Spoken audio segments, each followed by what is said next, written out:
This is an unusual moment in American history, a moment I never thought I would see. We are in the midst of a panic reminiscent of the Great Depression, of stories my father told.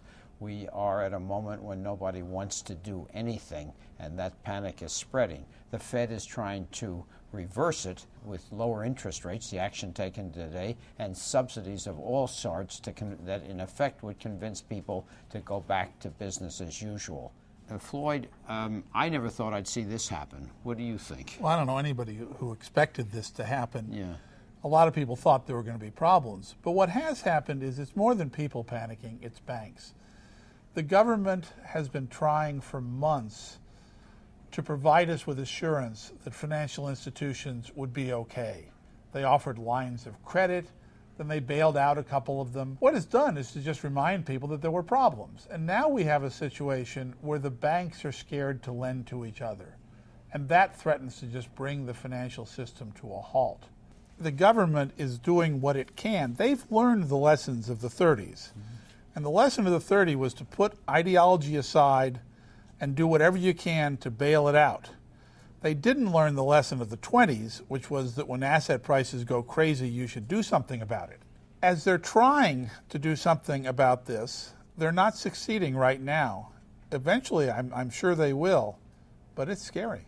I agree with you, Floyd. I think that we have learned the lesson of the 30s. And the difference between now and the 30s is that we have the lessons under our belt and we are acting rather quickly. It took the U.S. government 2 or 3 years, in fact, until Roosevelt came into office, more than 2 years into the Depression, before the government really stepped in and acted. So I'm wondering, Floyd, do you think that the lessons of the 30s will now limit the damage? Well, the first thing they're going to do is limit the damage of the financial crisis. We've got to get an operating financial system, which we don't really have right now. Right. And we're going to have to find a way to recapitalize the banks.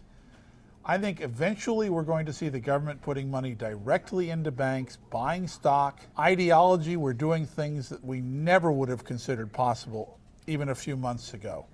We have the government lending money to businesses all over the country, or announcing it will, without any kind of preconditions, without any kind of collateral. That is really amazing. If you go back just 2 or 3 years ago, you had this powerful argument that government was the problem.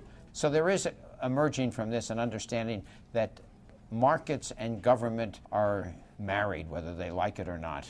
I think also, if this is Marxism, it's more like Groucho than Karl. We used to have a system where there were regulated players and there were unregulated players, and that hasn't worked. I think we're going to see a lot more regulation. To some extent, it won't be necessary. I think one of the reasons this happened is that the generation that went through the Depression, the people who were around in '29 to experience it, certainly as adults, are virtually all gone now. If you were 10 years old in 1929, you're pushing 90 now. So this was largely not part of our memory, and if this lasts for a long time, it'll be part of the memory of a lot of people.